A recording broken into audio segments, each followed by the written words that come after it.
สบายดีท่านผู้ชมสบายดีทุกท่านผู้ที่เคารพนับถือและฮักแพงยินดีต้อนรับส่องเบาเส้นเมืองสลัดน้อยคือเก่าพี่น้องเอ้ยอัปเดตยามตอนเช้าๆพี่น้องตอนนี้เวลาก็5 โมงครึ่งพี่น้องเข้า6 โมงแล้วเนาะตอนนี้เฮาเอามาฮอดอ่าอยู่บนเฮ็ดเวียกพิธีเฮียมห้อยพี่น้องเอ้ยเอาหาก็มาป๊อดทุกคนเบิ่งภาพบรรยากาศยามเช้าพี่น้องเอ้ยหนาวแฮงอยู่นครหลวงจันทน์โคตรหนาวเลยมื้อนี้พี่น้องเอ้ยมื้อนี้เป็นมื้อวันที่12ของเดือน1พศ2026พี่น้องเอ้ยในเวลานี้พี่น้องเอ้ยถ้าว่าขี่รถบ่หรือว่าเดินมาแต่ทางไกลพี่น้องเอ้ยขี่รถนี่จนว่าสั่นเบิด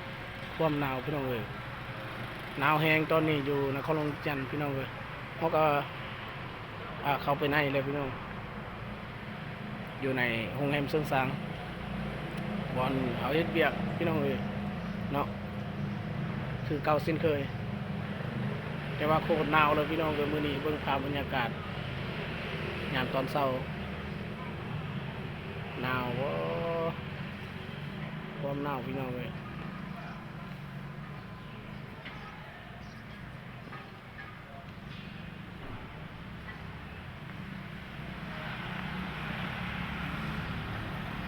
ขนาดอยู่ในเมืองเนาะหนาวซ้ำนี่ขันอยู่บ้านนอกเขาสิหนาวซ้ำใดพี่น้องเลยเนาะขนาดอยู่ในเมืองได้นี่นะความหนาวจังสั้นนะ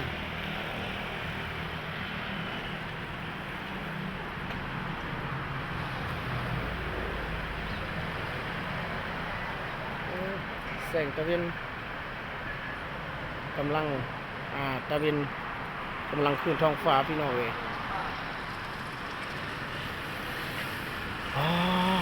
ความหนาวเอาปลาให้พี่น้องเบิ่งเอาบรรยากาศพี่น้องเลย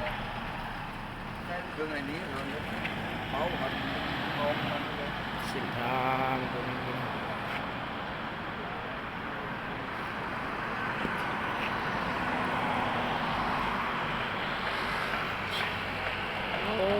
ลงไปลุ่มบนกระสังเทียงเลย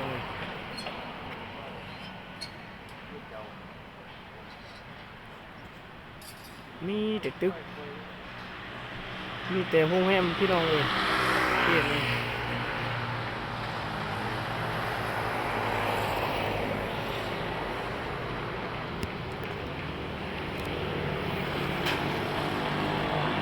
สังเทียงเก็บสังเทียง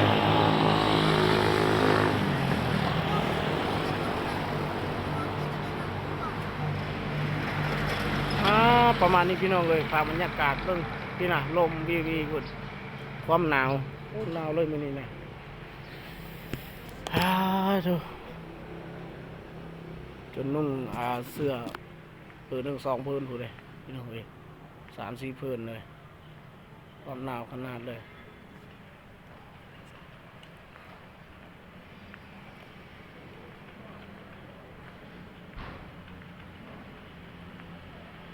ขี่รถจนสั่นพี่น้องเลยหนาวแห้งพี่น้องเลย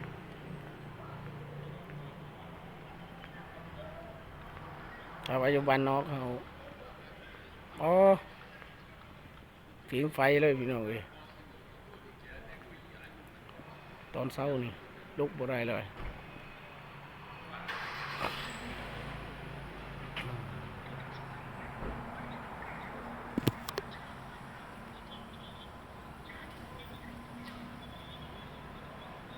รถใหญ่กับโบราณบ้านใดพี่น้องเลยรถจักรเห็นหมูมีเลยคอกนี่ประมาณ7-8 คันพี่น้องเลยคอกเขาอยู่หัน3 คันเนาะบ่มีรถลูกค้าว่าท่านได้มาพี่น้องเลยแล้วกับพนักงาน เพราะฉะนั้นนี่มา8 โมงปลายพุ่นแหละเนาะจังสิอัปเดตอีกเทื่อหนึงพี่น้องเอ้ยให้ท่านผู้ชมเบิ่งมื้อนี้เป็นมื้อสันวันดีพี่น้องเอ้ยมื้อนี้เป็นมื้อวันจันทร์ของเดือน12ของเดือน1พี่น้องเอ้ยขออภัยหลายๆของเดือน1วันที่12มื้อนี้เป็นมื้อวันจันทร์พี่น้องเนาะเป็นมื้อวันจันทร์พี่น้องเอ้ยทักทายสบายดียามเช้าเนาะทุกท่านจงรักษาสุขภาพดีๆพี่น้องเอ้ยช่วงหนาวขอให้ทุกท่าน